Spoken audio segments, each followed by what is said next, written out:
राष्ट्रीय लोक मोर्चा पार्टी संवैधानिक अधिकार परिसीमन में सुधार संकल्प के साथ संघर्ष की तैयारी में है, जिनकी तैयारी को लेकर भागलपुर के सर्किट हाउस में राष्ट्रीय लोक मोर्चा पार्टी ने एक प्रेस कॉन्फ्रेंस आयोजित कर जानकारी दी है, जहां राष्ट्रीय लोक मोर्चा के प्रदेश प्रवक्ता सह प्रदेश महासचिव राहुल कुमार, जिला अध्यक्ष सुमन कुमार, प्रदेश उपाध्यक्ष रविशेखर भारद्वाज, जिला अध्यक्ष सुभाष कुशवाहा, प्रदेश महासचिव भवेश कुशवाहा मौजूद थे। इस दौरान पार्टी के प्रदेश प्रवक्ता राहुल कुमार ने कहा कि मौजूद आबादी के आधार पर परिसीमन नहीं होने के कारण हम पिछले 50 वर्षों से अपने इस अधिकार से वंचित रहे हैं। संविधान की मूल भावना एक व्यक्ति एक वोट एक मूल्य के साथ छला हुआ है, जहां सामाजिक तौर पर संवैधानिक अधिकार परिसीमन में सुधार की लड़ाई के लिए तैयार होना होगा।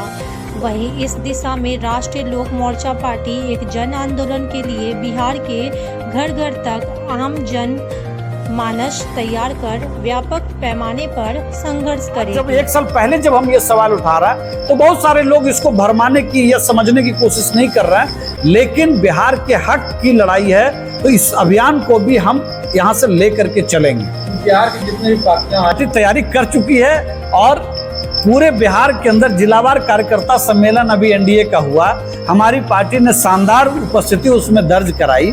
लगातार हम अलग अलग बैठकों में जा रहे हैं। इस एक मुद्दा को उठाना, अगर बिहार के सम्मान के साथ अगर इसको आप जोड़ करके देखेंगे, मुझे तो लगता है इसका चुनाव का कोई मतलब ही नहीं है। हम अगर कोई एजेंडा आज बिहार के लिए उठा रहे हैं, इसका मतलब ये नहीं है कि हम एनडीए के खिलाफ हैं। हम एनडीए के साथ हैं, एनडीए का हिस्सा हैं और हम बेहद मजबूती से 20 सूत्री में भी हैं, जिला स्तर पर भी, प्रखंड स्तर पर भी, और हर तरह से। अभी माननीय मुख्यमंत्री नीतीश कुमार जी से भी हमारे नेता की मुलाकात हुई पिछले दिनों, जब गृह मंत्री अमित शाह जी आए थे, उस दिन भी हमारे नेता माननीय उपेंद्र कुशवाहा जी मौजूद थे। इसलिए एनडीए के खिलाफ की कोई बात ही नहीं है, ये तो बिहार के हित की बात है और तमाम पार्टियां एक साथ आएंगी, आप ये देख लीजिएगा। विधानसभा सीटों पर कोई बात नहीं करना चाहते, इसलिए कि अभी 4 महीने का समय है। आप कहेंगे कि ये 26 का विषय है, लेकिन जो इतने सजग हैं दक्षिण के राज्य, वो लगातार सदन के अंदर बहस चला रहे हैं, लोकसभा के गैलरीज में, राज्यसभा की गैलरीज में, कि किसी भी स्थिति में परिसीमन आयोग का गठन नहीं हो, और अगर हो तो उसका पैमाना आबादी के आधार पर जो संविधान के अंदर जो दिया गया है वो ना हो करके क्वालिटी ऑफ लाइफ। और इसका मतलब एक बार फिर से बिहार जैसे जो पिछड़े राज्य है उसको ठगने का काम होगा। सही है, बिल्कुल तालमेल सही है, लेकिन इसका मतलब ये नहीं है कि जो बिहार का सम्मान, बिहार का जो अधिकार है, उसको लेकर के हम जनता के बीच नहीं जाएंगे। हम गठबंधन पॉलिटिक्स में हैं, इसका मतलब बीजेपी ये नहीं करी कि हम इस चीज के खिलाफ हैं, लेकिन एक अभियान हम जनता के साथ मिल करके लेकर के चलना चाहते हैं। इसीलिए विक्रमगंज में हमारी पहली सभा 25 मई को होने जा रही है, दूसरी सभा मुजफ्फरपुर में होने जा रही है, और इन सब को लेकर के हम सरकार पर, लोगों के बीच हम इस पर एक दबाव भी कहिए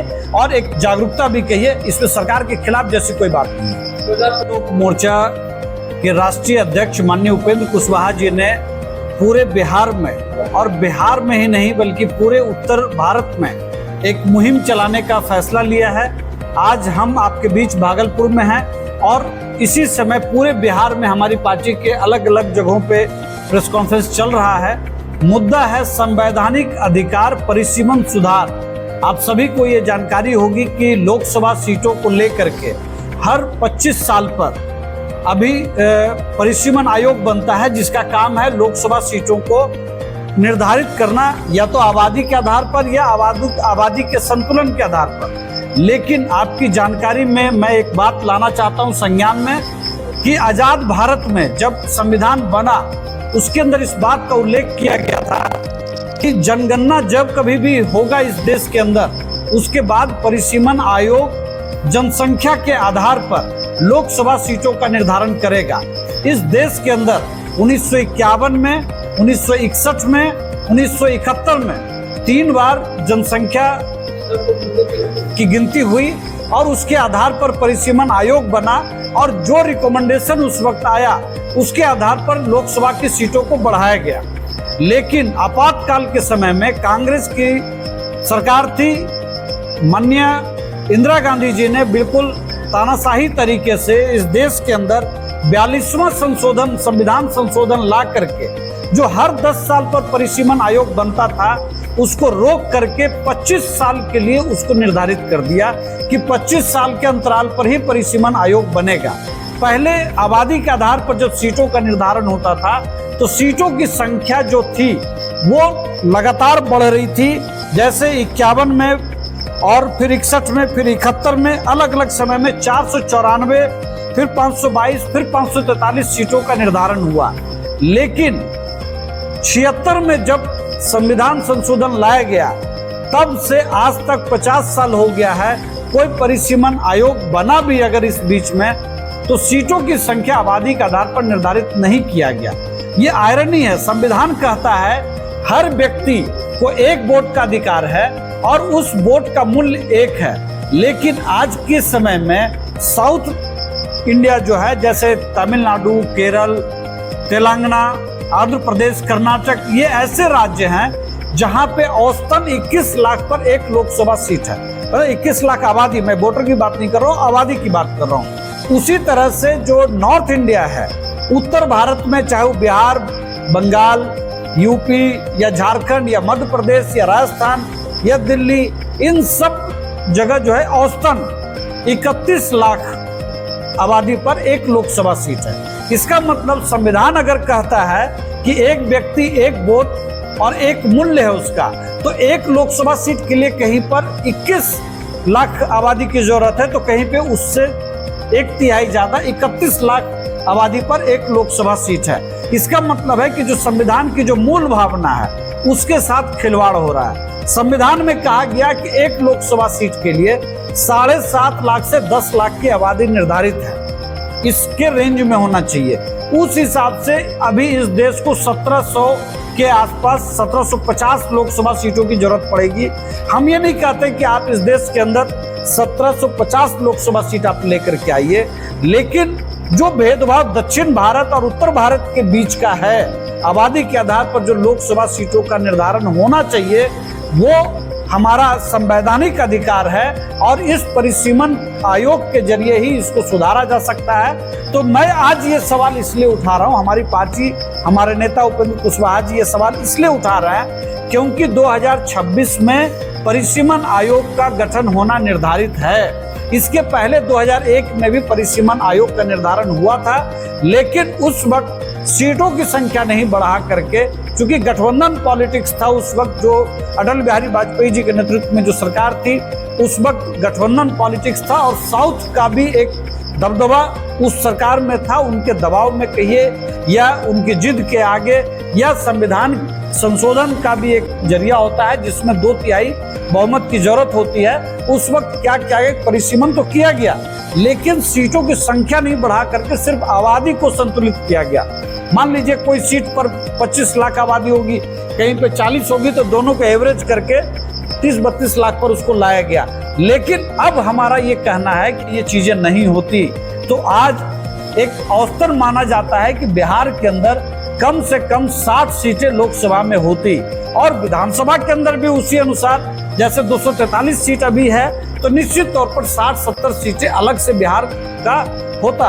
अगर लोकसभा में आज 40 सांसद की जगह पे 60 सांसद होते, एक सीधा हिसाब है कि भाई 5 करोड़ एक सांसद को साल में मिलता है फंड के तौर पर, एमपी लेड फंड, जिसको मेंबर ऑफ पार्लियामेंट का जो फंड होता है। लेकिन वो तो एक नुकसान है, लेकिन उससे बड़ा नुकसान ये है कि सदन के अंदर बिहार के हित, हक और सम्मान की जो लड़ाई लड़ी जा सकती थी 60 की संख्या के बदौलत, वो आज हम कई अवसरों पर चूक जाते हैं। ये भेदभाव पिछले 50 साल से जो हमारे बिहार के साथ हुआ, या यूपी के साथ भी, या दूसरे राज्यों के साथ। अब आप सवाल उठा सकते हैं कि भाई आप ये सवाल क्यों उठाते हैं, आप एनडीए में ही हैं।